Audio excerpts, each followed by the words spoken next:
finita. Ti direi che così è la vita.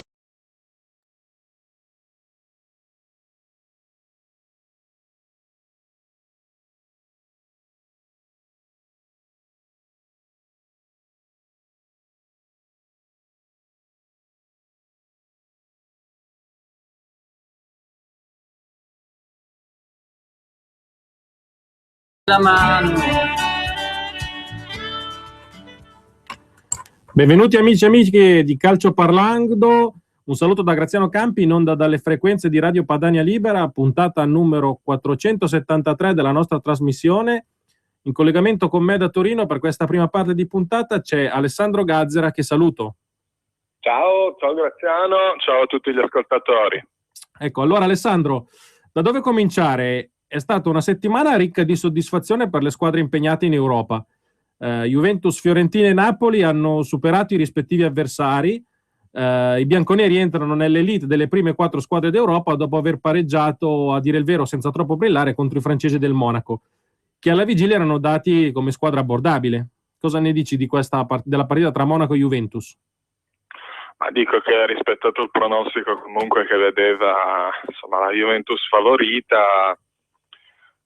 Credo che principalmente il passaggio del turno sia ampiamente meritato. La Juventus deve ancora, secondo me, togliersi un po' questa tensione che ha addosso da passaggio del turno e che caratterizza, secondo me, gran parte anche della storia comunque del club bianconero, perché anche in anni passati, quando in squadra c'erano campioni come Ibrahimovic, come Trezeguet, come Del Piero, comunque si vedeva lo stesso tipo di fatica a livello mentale.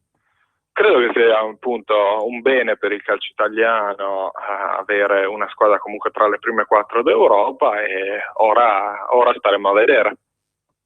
Ecco, ci sono state le parole di Massimiliano Allegri oggi in intervista, nella quale sostanzialmente è sembrato abbastanza risentito per le critiche subite proprio per il fatto che la squadra non abbia giocato bene contro il Monaco.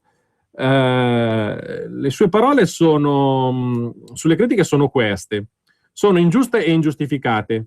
Può capitare di fare una partita sottotono, l'importante è raggiungere l'obiettivo. Soprattutto a questa squadra non si può chiedere di più, è in finale di Coppa Italia, è prima e con un po' di punti di vantaggio. In campionato è tra le 4 migliori d'Europa, non merita queste critiche visto che il risultato va oltre la prestazione, che è una filosofia, diciamo, molto, molto italiana. L'importante è portare a casa il risultato.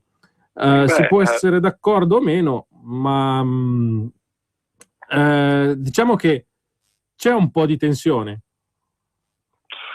Ma la tensione secondo me lo crea più l'ambiente esterno, almeno per quanto riguarda il post gara. Poi la Juventus, come dicevo prima, a livello psicologico in Europa ha sempre comunque patito, e non è una cosa di Massimiliano Allegri, era una cosa che c'era con Antonio Conte e con allenatori del passato, perché è indicativo il fatto che comunque noi siamo andati bene in Europa, al di là delle finali perse, grazie al lavoro che ha fatto Lippi principalmente. Poi diciamo dopo anche con Capello,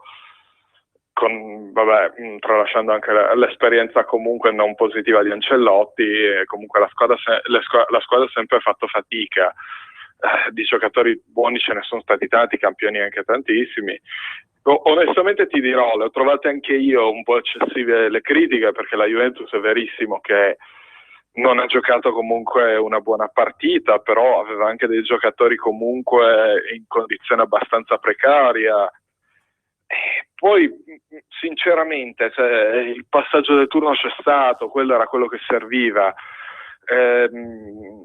L'ho già detto tante altre volte, per quanto mi riguarda il bel gioco, se non è funzionale al raggiungimento di un obiettivo, che in questo caso è il passaggio del turno, è qualcosa di statico, a sé stante. Poi sai, e sul fatto che forse i giocatori sono un po' sulle gambe? Cioè, sembrano atleticamente in difficoltà, un po' scoppiati quasi a fine stagione. Ci sta, Ma ci sta certamente, ma poi insomma Morata che si siede in panchina e vomita, Vidal che era alla clinica Fornaca due giorni prima che stava male, Tevez stesso che comunque soffriva di problemi intestinali.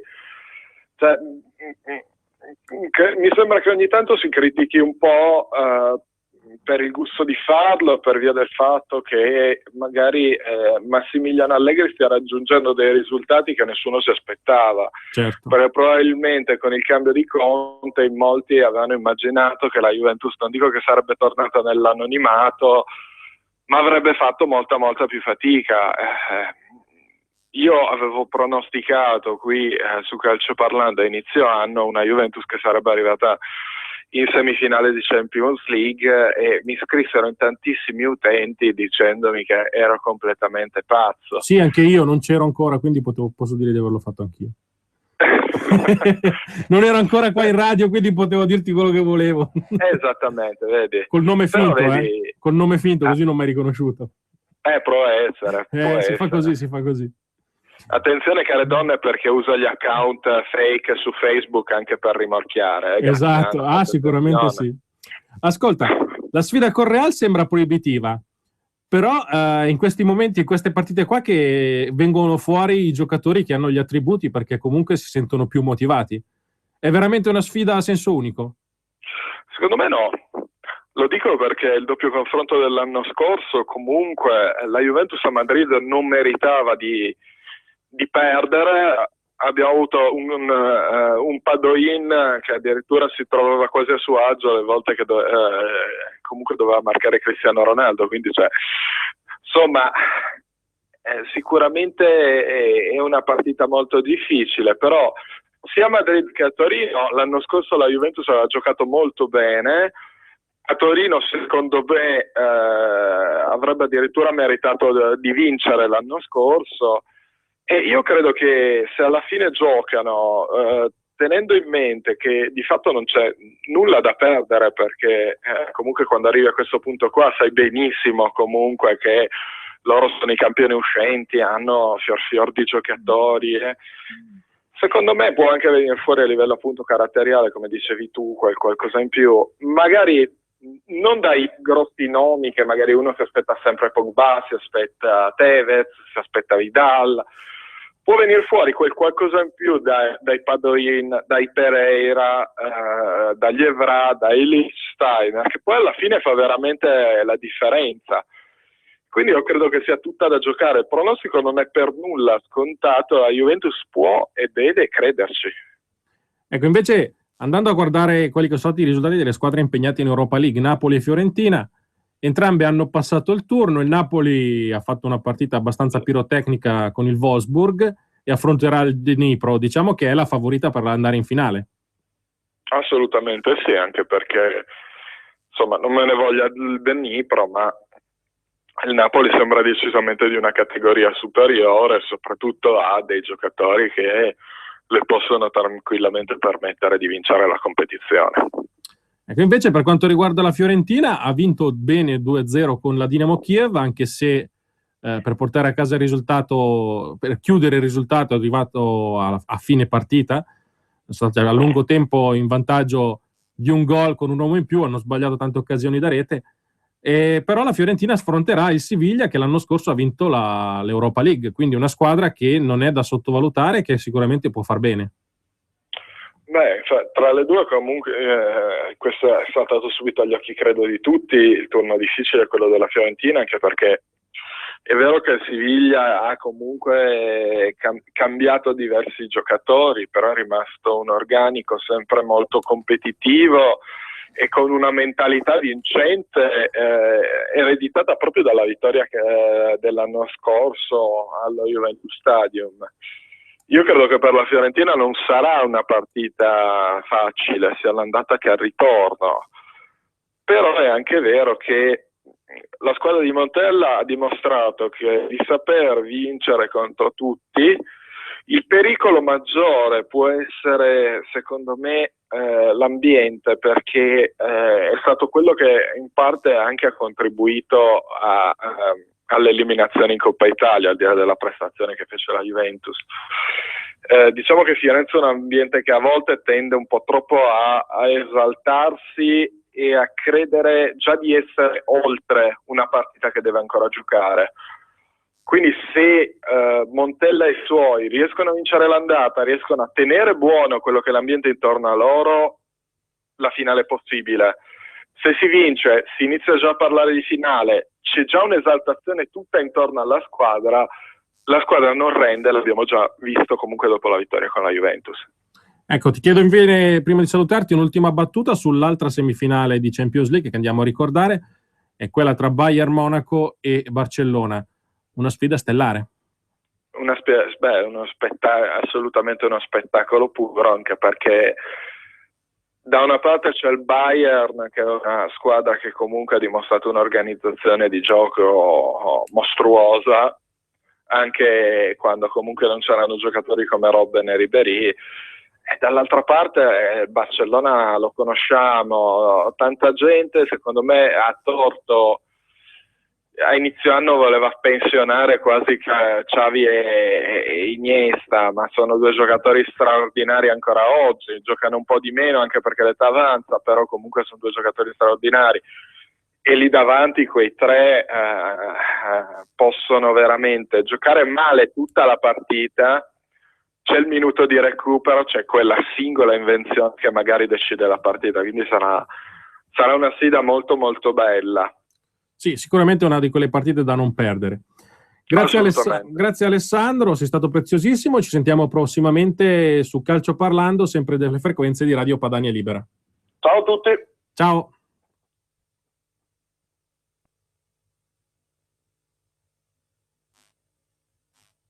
Non lasciare il tuo 2 per 1000 nelle mani di chi poi lo regalerà ai soliti noti. Da oggi puoi destinare il tuo 2 per 1000 alla Lega Nord. Inserisci il codice D13, Domodossola 13, nell'apposito riquadro contenuto nella dichiarazione dei redditi e apponi la tua firma. Oppure, se sei esonerato dall'obbligo di presentazione della dichiarazione dei redditi, richiedi il modulo al tuo CAF o al tuo commercialista, oppure scaricalo dal sito dell'Agenzia delle Entrate o da www.leganord.org e consegnalo in busta chiusa al più vicino ufficio postale. Sostieni la Lega Nord con il tuo 2 per 1000. Non ti costa nulla. Inserisci il codice D13. Eccoci qua, ben trovati, ben ritrovati in studio con Calcio Parlando per parlare ancora di calcio e di varie politiche sportive. L'argomento della settimana è un argomento un po' particolare, riguarda quello che è successo in questa settimana rispetto ad alcuni tifosi dell'Atalanta, ultras dell'Atalanta, che sono stati processati per episodi di qualche anno fa legati a delle violenze più o meno fastidiose. Ci sono state tante parole, io sto cercando di evitare di dirle perché secondo me è meglio che a parlare sia qualcuno che sia particolarmente informato, che conosca bene l'ambiente, che conosca bene la situazione, che conosca come stanno le cose. Per questo sto aspettando, dovrebbe essere tra poco in collegamento con noi Stefano Bognognini, che è un collaboratore di Radio Padania Libera ed è un grandissimo tifoso dell'Atalanta, che conosce particolarmente bene certe situazioni e certe dinamiche. Parlarne come ne hanno fatte alcuni media, semplicemente cercando di cavalcare il sentimento popolare oppure cercando di fare facili moralismi, non mi è sembrato giusto. Siamo dell'idea, perché comunque queste cose quando ne parliamo cerchiamo sempre di condividerle insieme alla redazione, che dare un'informazione significhi anche dare un'informazione precisa e puntuale, andando a sentire chi è veramente sul campo, chi veramente conosce la situazione. Allora, mentre siamo ancora in attesa di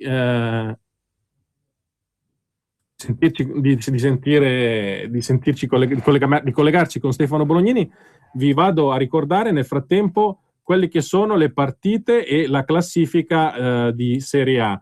Partite che ricordiamo che si iniziano a giocare già oggi. Oggi sarà una grande partita importante che per quanto riguarda la città di Milano, la sfida tra Inter e Roma che si terrà stasera a San Siro, e invece alle 18 il Milan sarà impegnato a Udine contro l'Udinese. Quindi alle ore 18 ci sarà Udinese-Milan, mentre Inter-Roma alle 20:45. Le due squadre milanesi reduci dal pareggio piuttosto noioso, ma come al solito ricco di polemiche nel derby di settimana scorsa, cercheranno di rilanciarsi e proveranno a inseguire ancora una volta l'ingresso, l'accesso a un'Europa League che quest'anno praticamente rischia di sfumare per entrambe le città.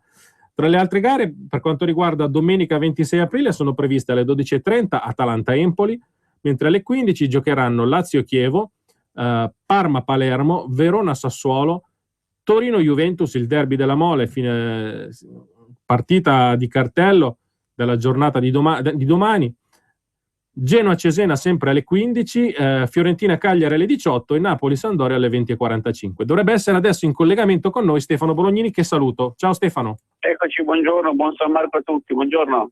Ecco, Stefano, io ti chiedo subito di fare tu un mini riassunto di quello che è successo. Sei una persona che, come ho detto prima in diretta, è vicino all'ambiente, conosce le cose e quindi non parla per sentito dire, come sarebbe capitato se avessi provato ad affrontare io l'argomento per conto mio. Guarda, adesso c'è abbastanza le bocche cucite e credo che insomma lasciare rasserenare, magari sbollire la situazione sia la cosa migliore. Mi sembra che tra le richieste e la sentenza vi sia stato un completo stravolgimento, tanto da rendere anche alcune richieste assurde.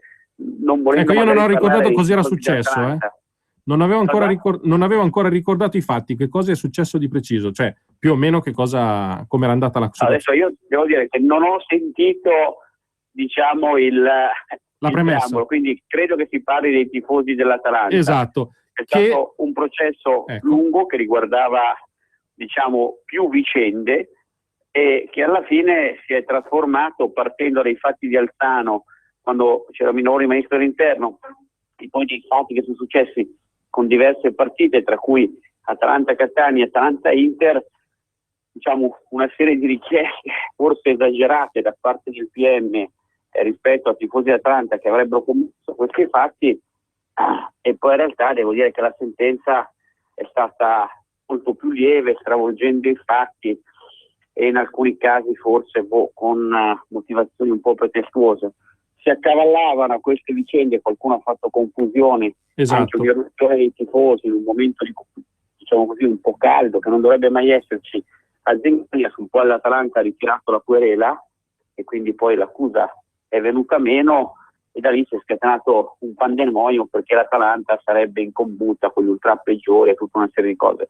Se posso fare appunto così proprio una riflessione più che un'analisi dei fatti, uno, credo che sia giusto e puntuale da parte di una società sportiva professionistica cercare sempre il dialogo e diciamo un clima positivo e costruttivo con la tifoseria. Questo è un gesto che va sicuramente in quella direzione. Di fronte ai fatti, questa eruzione aziendale che sicuramente sono nel 2008 e non avevano poi causato più di tanti danni. L'altro, oggi anche il nuovo allenatore dell'Atalanta, Chereia, che si sente tirato in ballo dal PM perché avrebbe piegato la schiena agli ultra dell'Atalanta e che risponde: io la schiena ho 70 anni e la schiena non la piego davanti a nessuno per quell'interruzione dell'allenamento che c'era stato 2 settimane fa da parte dei tifosi dell'Atalanta, che hanno incitato la squadra, io qua forse sono un po' di parte, però in maniera positiva, serena, con grande coraggio, e credo che il fatto che i tifosi, peraltro con un'iniziativa concordata con la squadra, perché lo stadio era aperto, sono arrivati il sabato durante l'allenamento che si è tenuto allo stadio per incitare la squadra, mandavo in diretta. Insomma, il fatto che ci siano delle parole magari un po' calde, però assolutamente non violente, che richiamino i giocatori al maggiore impegno, ripeto, in modo assolutamente non violento, anzi condiviso, tanto che l'iniziativa era appunto organizzata dalla Curva, anzi dalla società in collaborazione con la Curva, credo che sia assolutamente, diciamo, da intendersi in modo positivo. Tutti i fatti violenti devono essere assolutamente sanzionati, devono essere giudicati e valutati per quello che sono, anche con conseguenze penali. Poi se in un qualche modo c'è la possibilità di gestire l'animosità della Curva in maniera costruttiva, in alcuni casi addirittura con iniziative di beneficenza, non sempre, ma in alcuni casi sì, credo che ne guadagni il calcio intero. E anche, diciamo, a livello educativo ne guadagnano anche le persone che vengono coinvolte, perché comunque facendo del bene probabilmente si migliora anche, giusto? Ma guarda, devo dire, assolutamente sì, ripeto, i violenti vanno colpiti, anzi colpiti dal punto di vista chiaramente giudiziario, non fisico, però vanno Certo. individuati, le responsabilità vanno accertate e sicuramente vanno anche appunto colpiti i colpevoli. Detto questo, a Bergamo, dopo i gravissimi fatti che sono successi con la Roma, addirittura il lancio di una bomba carta contro la polizia, che è un fatto assolutamente grave, che va condannato senza se e senza ma, rispetto a quelli che sono, ad oggi non sono ancora stati, diciamo, individuati in modo certo i colpevoli. Diciamo che se da una parte la risposta delle istituzioni, delle forze dell'ordine deve essere ferma e puntuale, non deve essere nemmeno eccessiva e non deve soprattutto prestare il fianco, diciamo, a ulteriori derive. Perfetto. Il fatto di aver chiuso per 3 mesi lo stadio dopo quei fatti gravissimi, dove, lo ripeto, chi ha sbagliato deve assolutamente pagare e scontare le pene massime, ma chiudere lo stadio per 3 mesi a chi non è in possesso della tessera del tifoso, anche in partite assolutamente tranquille e pacifiche, addirittura ai minorenni, anche ai bambini che non avessero la tessera del tifoso e quindi l'abbonamento. È esagerato, Durante le partite, è esagerato. Ascolta, ti tengo ancora 5 minuti dopo la pausa pubblicitaria, se hai 1 minuto di tempo. no, sono qui, grazie. Linea alla pubblicità, ci troviamo subito. Ti aspettano in edicola.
su Radio Padania Libera. Chiama il numero 02 66 23 44 22. Rieccoci di nuovo in studio con Calcio Parlando. Siamo in compagnia di Stefano Bolognini, con il quale stavamo parlando prima di Atalanta, di alcune faccende fuori dal campo, e vorrei invece adesso andare a parlare meglio.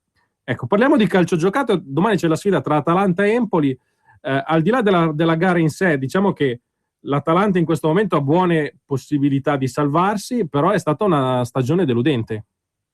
Sì, una stagione veramente deludente e balorda, iniziata, devo dire, con grandi aspettative, perché poi dopo gli anni della penalizzazione per le vicende scommesse, l'Atalanta finalmente partiva in ordine, anche con una rosa, diciamo, importante e anche molto lunga, cosa che non è nella tradizione dell'Atalanta, che come provinciale, insomma, ha sempre dovuto fare un po' i miracoli o le nozze coi fichi secchi, e invece devo dire che fin dalle prime giornate non siamo riusciti a giocare bene. Forse l'unica vera partita giocata bene è stata a Milano col Milan, e poi degli sprazzi, dei quarti d'ora, delle mezz'ore, forse dei secondi tempi, e non siamo mai riusciti ad avere continuità nel gioco e nei risultati. Fatto sta che fino a domenica scorsa, forse 2 domeniche fa, i punti sopra la terzultima erano sempre 2, 3, 1, massimo 4, tutto sommato, anche rispetto a squadre come il Cesena e il Cagliari, lasciamo stare il Parma, che insomma non sono sicuramente delle squadre che esprimono un grande calcio o continuità dei risultati.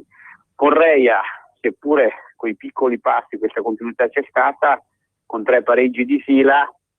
Abbiamo perso in casa col Torino, che sembrava dovesse o potesse essere, diciamo, la partita, se non della svolta, della lungo, rispetto appunto ai risultati non soddisfacenti del Cagliari e del Cesena, e invece purtroppo col Torino abbiamo perso in casa, pareggiando a Roma, e poi con la vittoria domenica scorsa, anzi 2 domeniche fa, con il Sassuolo, e il pareggio a Roma dopo, sicuramente siamo riusciti ad allungare un attimo, e domani forse con l'Empoli dovessimo vincere 12,5, da più 7 che siamo adesso, non dico arrivare più 10, ma già insomma se i punti diventassero 9 sarebbe già buona cosa. Mercoledì prossimo poi nella turno intersettimanale c'è il Cesena. Se l'Atalanta dovesse riuscire a fare 4 punti o addirittura 6 in queste 2 giornate, non ci sarebbe la matematica certezza, però insomma guarderemo con maggior serenità alla fine del campionato, senza grandi glorie devo dire, ma almeno con la salvezza in tasca. Peccato, c'è una squadra lunga, capace, e pensiamo alle ultime giornate, gente come Piniglia adesso nel caso della squalifica, ma Raimondi, Papu Gomez, Stigarribia, Baselli, tutta gente che era in panchina, e tanti altri, poi per infortuni, poi perché la squadra veramente quest'anno è lunga. Mai l'Atalanta aveva avuto 19-20, chiamiamoli titolari, Bellini che non era titolare, poi lo stato che sono ancora in panchina, però non siamo stati in grado quest'anno veramente di fare come gli altri anni, di giocare col coltello in mezzo ai denti, diciamo così, col sangue in bocca, e purtroppo, anzi in alcuni casi, forse addirittura in maniera svogliata e confusa, con poca convinzione dei mezzi della partita, annata balorda. Sono anche uscite dallo spogliatoio, qui faccio più il tifoso, alcune indiscrezioni, alcune mezze polemiche, cosa che nella storia recente dell'Atalanta mai era capitata, grazie anche alla gestione di Percassi, di Marino, ma anche dalle capacità di Colantuono di tenere insieme l'ambiente. E adesso dai, finiamo così il campionato, battiamo l'Inter al ritorno, che comunque è sempre una grande soddisfazione, se battiamo domani l'Empoli, che è la cosa principale. Battiamo l'Inter al ritorno, magari il Milan l'ultima di campionato, e finiamo così, sperando che l'anno prossimo possa essere un'annata più tranquilla e magari con qualche soddisfazione in più. Anche i giovani che l'Atalanta tutti gli anni è stato in grado di lanciare, quest'anno anche Baselli, se vogliamo, che è un po' la speranza dell'ultimo minuto, così diciamo dell'ultimo giro, non ha giocato con continuità, quindi è davvero un'annata strana che nasce male. Forse anche la campagna acquisti, sto dilungando un po', che davvero ha fatto una rosa anche più ricca, rispetto più completa, più profonda rispetto così alla tradizione, un po' alle abitudini dell'Atalanta. Forse con quel cambio dell'ultima ora di Bonaventura, che ha stravolto un po' anche così lo schema, gli schemi offensivi dell'Atalanta, non è stata più, diciamo, superata e neutralizzata, e quindi un anno di sofferenze, ma che si dovrebbe finire con serenità, via, speriamo almeno. Speriamo che sia propedeutico per una buona stagione l'anno prossimo. Ti ringrazio Stefano. Anche se in diretta non lo sentite, però insomma mi tocco il ferro, tocco tutto quello che posso toccare e speriamo davvero di sentirci. Mi dicevate anche il lunedì sera, sì. Guarda, se posso dirlo, con il Sassuolo esultando come facciamo in curva di solito, che si corre in basso eccetera, l'abbonamento ho avuto la mano rossa per qualche giorno. Ecco, spero lunedì sera di toccare la tastiera per rispondervi ancora con più difficoltà, perché vorrebbe dire che ho esultato molto per il gol dell'Atalanta. Grazie a tutti, buona giornata, complimenti e forza Atalanta. Grazie, ciao Stefano. Ciao. Calcio parlando o parlando di calcio? Ma sì, Calcio parlando. Ogni lunedì dalle ore 15:30 ed ogni sabato dalle ore 13:10 Daniele Amadasi e la redazione sportiva di Radio Padania Libera ti aspettano a Calcio Parlando. Non mancate e buon calcio parlando a tutti, ogni lunedì e sabato su Radio Padania Libera. E rieccoci in studio per l'ultima parte di Calcio Parlando, dedicata alle partite di questo fine settimana. E con noi in collegamento Luca Rolandi, che saluto. Buongiorno a tutti, ciao, buona giornata. Ecco, ciao Luca. Allora, partiamo dalle sfide di questo weekend. Abbiamo già parlato della gara dell'Atalanta, ma le due gare che ci sono oggi riguardano il Milan e Inter, che affrontano Udinese e Roma. Per quanto riguarda il Milan, do una notizia che è appena arrivata in redazione. Si parla di Cannavaro e Lippi come costruttori del nuovo Milan nel caso dovesse passare la società rossonera nelle mani di Mr. B. Ti convince? Diciamo che il campionato di Milan-Inter si gioca forse più fuori dal campo che dentro il campo. Tante sono le novità che ci potrebbero essere a partire dalla prossima stagione a livello societario, quantomeno casa Milan, ma anche casa Inter, perché si parla molto di ristrutturazioni, investimenti, nuove possibilità di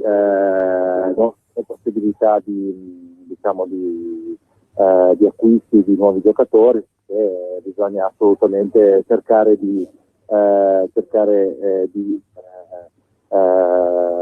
azzerare o quantomeno appianare quel gap che ormai c'è tra Juventus, Napoli, Roma, Lazio e le milanesi, che sono abbastanza in affanno.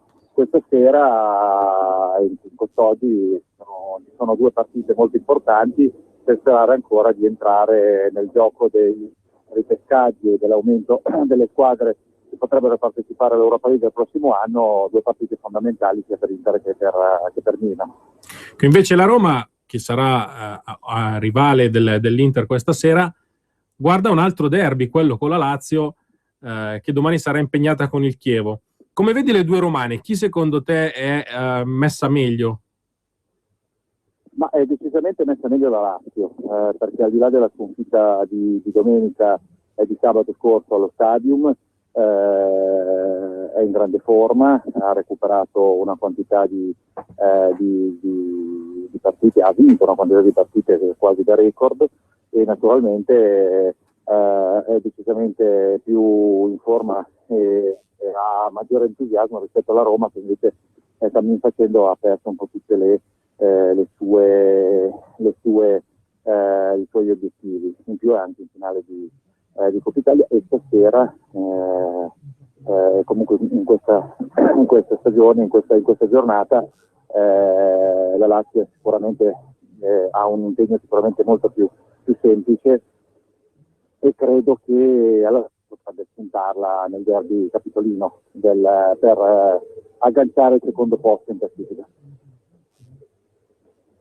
Ecco, invece altre tre sfide che ti metto sul piatto sono quelle tra Parma-Palermo, Verona-Sassuolo e Genoa-Cesena.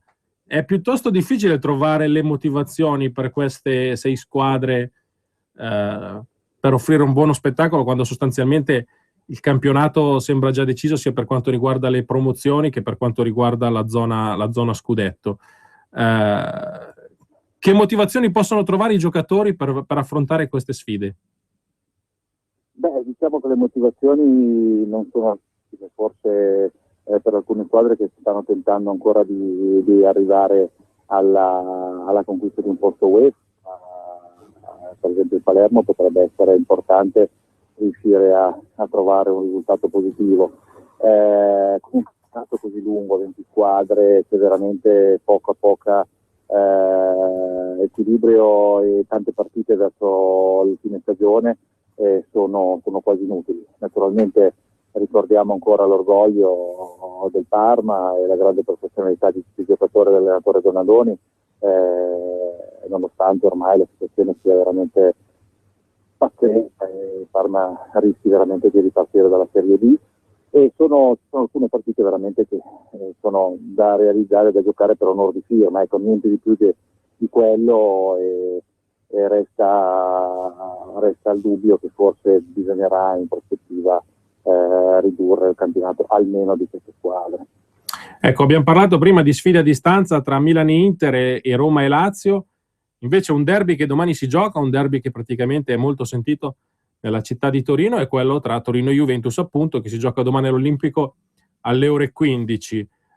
Una sfida che i tifosi del Torino sentono tantissimo, forse i tifosi della Juve diciamo che stanno diventando un po' snob, almeno fuori dalla città. Invece in città com'è la situazione?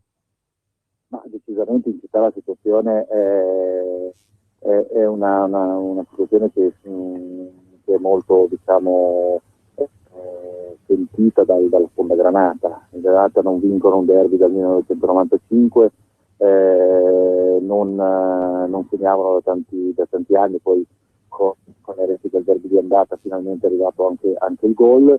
È la partita dell'anno per il popolo Granata. Questo obiettivamente la Juventus sta pensando ad altro, sta pensando alla semifinale con Real Madrid, a raggiungere l'obiettivo nelle prossime gare, e sicuramente però il popolo bianconero non vuole lasciare che ci sia una festa sul terreno dell'Olimpico riguarda il Torino, e quindi ci sarà una partita sicuramente molto combattuta. Il Torino darà l'anima, come ha già detto anche il suo allenatore Piero Ventura, perché vincere un derby dopo 20 anni sarebbe la ciliegina sulla torta su una stagione sicuramente eccellente, e sarà una partita tutta da godere, da vedere, e speriamo anche che sia una partita spettacolare, non troppo nervosa, e spettacolare anche sugli spalti, che finalmente saranno Sponda Granata aggrediti fino all'ultimo posto disponibile. Ecco, io ricordo a titolo personale che una delle cose più belle a cui ho assistito settimana scorsa ero ospite della società dell'Inter allo stadio San Siro assieme alla redazione di Calcio Parlando. Sono stato testimone di un derby che sì, sul campo è stato abbastanza noioso, ma che sugli spalti ha regalato uno spettacolo nel momento in cui c'era una grandissima serenità da parte dei tifosi che venivano allo stadio tranquillamente insieme, c'erano tifosi del Milan insieme a tifosi dell'Inter, c'ero io che non c'entravo niente, quindi comunque ero lì e non ho avuto grossi problemi. Ecco, questo è il calcio che vorremmo vedere e che sicuramente, secondo me, vedremo domani anche a Torino. Questi sono degli esempi che magari troppo spesso non vengono raccontati o vengono dimenticati. Ci sono situazioni in cui il calcio regala episodi molto negativi. Noi sabato prossimo avremo uno speciale a questo proposito, parleremo di violenza negli stadi, parleremo di quello che successe 30 anni fa allo stadio Eisel, quindi vi invito a non mancare, saremo in linea il 2 di maggio, sempre dalla 1 alla 1:30. È un appuntamento che secondo me vuole andare ad affrontare questa situazione in un momento in cui noi stiamo vivendo un campionato di calcio che a livello sportivo magari regala un po' meno emozioni, però il problema è che a livello di cronaca ce ne regala anche troppe, saranno sempre troppe, perché quando a parlare è la violenza, lo sport muore. Questo almeno secondo il mio punto di vista. La sfida con il Torino domani regala un'emozione a tanti tifosi di tutte e due le parti, ma al tempo stesso regala anche uno spettacolo che deve essere quello della civiltà. Parlarne, secondo me, e indicare a esempio è educativo anche questo, quando molto spesso invece vengono veicolati solo messaggi di situazioni negative. So che forse sto andando un po' lungo, sono un po' entrato nella retorica, però Luca Rolandi è caduta la linea, quindi stiamo cercando di ricontattarlo. Abbiamo avuto un piccolo problema tecnico, ma adesso arriviamo subito. Eccolo qua. Ci sei, Luca? Sì, ci sono. Perfetto. Sono riuscito a giostrarmela un attimino. Andando, quindi, appunto, io stavo dicendo appunto che il derby di Torino soprattutto è anche uno spettacolo in cui non la fa mai o quasi mai da padrone la violenza, che è un messaggio positivo che bisognerebbe comunque veicolare. Assolutamente sì, le tifoserie dopo anni un po' turbolenti, ma come d'altra parte ce ne sono stati nelle altre piazze importanti, è diventato soprattutto un grande spettacolo, a parte rarissime eccezioni, ma che naturalmente non hanno nulla a che vedere con il calcio, ma con la cronaca nera. Sono stato un grande spettacolo di sport, di passione vera, e domani soprattutto lo stadio, la parte granata, perché gioca in casa, farà delle coreografie straordinarie, anche per celebrare un torneo che obiettivamente la squadra di Ventura sta giocando al massimo livello, e devo anche dire ha delle chance importanti per cercare di provare a centrare nuovamente l'Europa, come è successo lo scorso anno. Le motivazioni naturalmente sono maggiori per quanto riguarda la parte granata, ma un derby, quindi la Juventus dalla parte della società e la squadra dei tifosi certamente non lascerà nulla di intentato per riuscire a dare la spallata definitiva a questo campionato, e quindi vincere il suo quarto scudetto consecutivo. Ecco, le ultime due sfide invece della giornata di domani vedono di fronte Fiorentina e Cagliari e Napoli-Sampdoria. Per effetto del fatto che le due squadre impegnate in Europa League giovedì scorso si trovano a giocare in leggero ritardo rispetto alle squadre impegnate alle ore 15. Ecco, in questo caso vorrei fare una riflessione, non so se la condividi, oltre a commentarmi anche le due partite, quella tra Fiorentina e Cagliari, con un Cagliari che ha cambiato l'allenatore ancora una volta, se n'è andato Zeman, magari finalmente qualcuno a Cagliari vorrebbe dire, mentre a Napoli la Sampdoria affronta il Napoli con un Mihajlovic che potrebbe a fine anno andare sulla panchina del Napoli. È una notizia di questi giorni. Beh sì, diciamo che il Cagliari praticamente con il Cesena, non me ne vogliano i tifosi isolani e fusionati, credo che siano ormai destinati insieme al Parma alla Serie B. Napoli è sull'onda dell'entusiasmo, anche del sorteggio favorevole, proiettato a disputare e avere grandi chance per potersi giudicare l'Europa League, e anche riuscire a recuperare nei limiti un posto in Champions già diretto alle eliminatorie attraverso questo finale di campionato. Partita secondo me segnata, anche perché la Sampdoria mi pare in grande difficoltà, e forse la stessa decisione ormai non ufficiale ma ufficiosa di Mihajlovic sulla panchina del Napoli ha un attimo mandato e fatto abbassare di molto l'entusiasmo della Sampdoria, che era stata la vera rivelazione dell'inizio campionato. Per quanto riguarda la Fiorentina che ha un compito importante, perché ha bisogno comunque di fare punti e di cercare di arrivare in una posizione importante, tenendo conto che ormai sia per Napoli che per Fiorentina l'obiettivo vero è l'Europa League. Ecco, abbiamo ancora 2 minuti, ti chiedo invece un ultimo parere su quello che è il calendario della Serie A. Questa settimana avremo un turno infrasettimanale, si giocherà martedì 28 aprile, mercoledì 29 aprile e giovedì 30 aprile, cosa che si va a mischiare con le sfide che ci saranno la settimana successiva di Champions League infrasettimanali. Dopodiché potrebbe esserci addirittura il 20 di maggio la possibilità di una finale di Coppa Italia tra Juventus e Lazio. con sostanzialmente alla Juventus che si troverebbe a giocare ogni 3 giorni tutto il mese di maggio. È una situazione che andava sistemata molto meglio, secondo me. Cosa ne pensi? Assolutamente sì, tenendo conto che la finale di Champions League era giusta da tempo per il 6 di giugno, non ci sono europei, non ci sono mondiali, e forse anche la possibilità di giocare la finale di Coppa Italia, tenendo conto del calendario anche della nazionale, più avanti poteva essere una soluzione importante. Per la Juventus, come per le altre squadre europee, evidentemente. C'è il problema della Coppa America che parte praticamente qualche giorno dopo.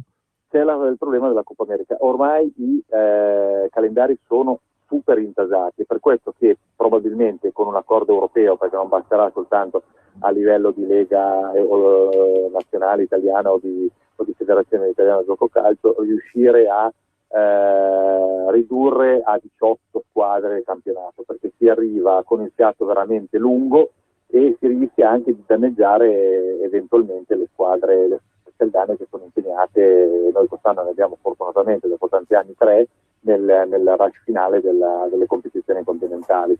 Vedremo effettivamente un maggio intasatissimo, e la Juventus per esempio è la squadra, ma anche la Fiorentina e il Napoli che sono veramente impegnate in maniera molto molto molto dura, e quindi sarà necessaria un ampio turnover della rosa delle rose delle tre squadre.